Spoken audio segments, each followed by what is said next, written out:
আপনি কি বিদেশে থাকেন? বাংলাদেশে আপনার জমি, ফ্ল্যাট বা মামলা আছে? তারা ভাবছেন যে আমি তো দেশে নেই। তাহলে জমি বিক্রি করব কিভাবে? মামলা করব কিভাবে? ভুল সিদ্ধান্ত নিলে আপনার জমিও যেতে পারে, টাকাও যেতে পারে। আজকে আমি আপনাদের এই বিষয়টি জানাবো বিদেশে বসে কিভাবে বৈধভাবে পাওয়ার অফ অ্যাটর্নি করে বাংলাদেশে জমি বিক্রি, নামজারি বা মামলা পরিচালনা করবেন। আসসালামু আলাইকুম। আমি মোহাম্মদ হাসিবুদ্দিন চঞ্চল, ল অ্যান্ড লাইফ পিডিতে আপনাদেরকে স্বাগতম।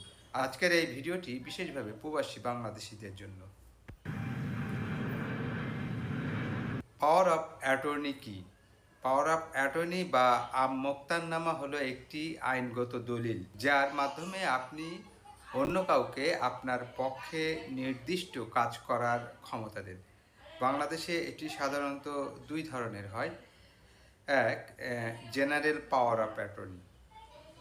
এতে অনেক ধরনের কাজ করার ক্ষমতা দেওয়া হয়, যেমন জমি দেখাশোনা, খাজনা দেওয়া, ব্যাংকের কাজ, অফিসে প্রতিনিধিত্ব করা।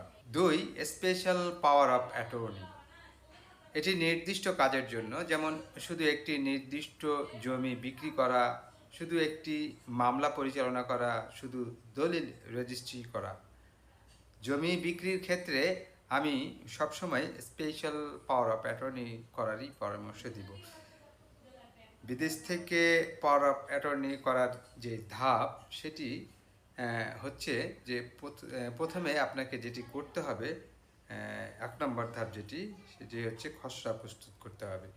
বাংলাদেশের একজন আইনজীবীর মাধ্যমে পাওয়ার অফ অ্যাটর্নি এর খসড়া তৈরি করুন। খসড়ায় অবশ্যই উল্লেখ থাকবে জমির দাগ নম্বর, খতিয়ান নম্বর, মৌজা, জমির পরিমাণ এবং কি কাজ করার ক্ষমতা দেওয়া হচ্ছে সেটি। দ্বিতীয় ধাপে দূতাবাসের স্বাক্ষর লাগবে। আপনি যে দেশে থাকেন সেই দেশের বাংলাদেশ দূতাবাস বা কনসুলেটে উপস্থিত হয়ে দলিলে স্বাক্ষর করবেন। সঙ্গে নিতে হবে পাসপোর্ট, বাংলাদেশি এনআইডি যদি আপনার থাকে, ছবি এবং পাওয়ার অফ অ্যাটর্নির খসড়া। দূতাবাস আপনার স্বাক্ষর সত্যায়িত করবে। 3 নম্বর ধাপ, বাংলাদেশে পাঠানো। সত্যায়িত মূল কপি বাংলাদেশে পাঠাতে হবে। স্ক্যান কপি দিয়ে জমি বিক্রি করা যায় না, মূল কাগজ অবশ্যই প্রয়োজন হবে। চতুর্থ ধাপ হচ্ছে বাংলাদেশে অ্যাডজুডিকশন। বাংলাদেশে দলিলটি সংশ্লিষ্ট রেজিস্ট্রারের অফিসে উপস্থাপন করতে হবে এবং এখানে স্ট্যাম্প ডিউটি ও প্রয়োজনীয় ফি পরিশোধ করতে হবে। এই ধাপকে অনেকেই অ্যাডজুডিকশন বলে থাকেন। 5 নম্বর ধাপ হচ্ছে নিবন্ধন। এরপর পাওয়ার অফ অ্যাটর্নি দলিলটি নিবন্ধন করা হয়। নিবন্ধনের পর আপনার মনোনীত ব্যক্তি আইনগতভাবে আপনার প্রতিনিধি হিসাবে কাজ করতে পারেন। জমি বিক্রি করতে কী কী লাগবে?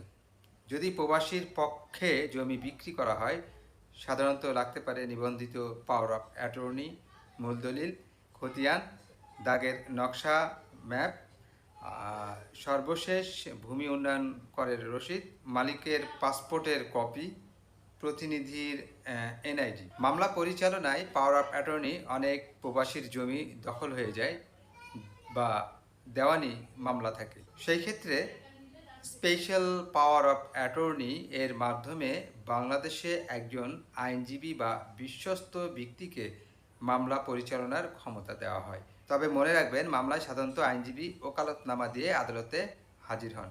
পাওয়ার অফ অ্যাটর্নি মূলত প্রতিনিধিত্বের ক্ষমতা দেয়, আর আদালতে পেশাগতভাবে মামলা পরিচালনা করেন আইনজীবী।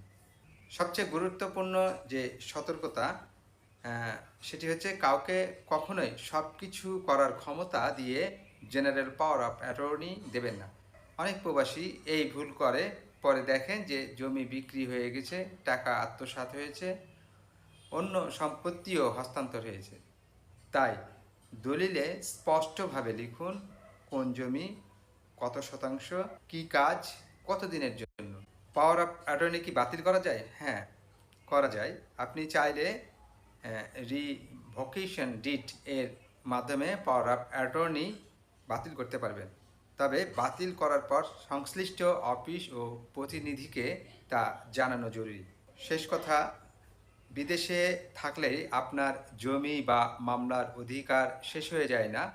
সঠিকভাবে দূতাবাসে সত্যায়িত এবং বাংলাদেশে নিবন্ধিত পাওয়ার অফ অ্যাটর্নি এর মাধ্যমে আপনি বিদেশে বসেই জমি বিক্রি, নামজারি, ব্যাংকের কাজ এবং মামলা পরিচালনা করতে পারবেন। ভিডিওটি উপকারী মনে হলে লাইক, কমেন্ট এবং শেয়ার করুন। আর প্রবাসী আইন, জমি, আরজেএসসি ও কর্পোরেট বিষয়ে নিয়মিত ভিডিও পেতে ল অ্যান্ড লাইফ বিডি চ্যানেলটিকে সাবস্ক্রাইব করুন।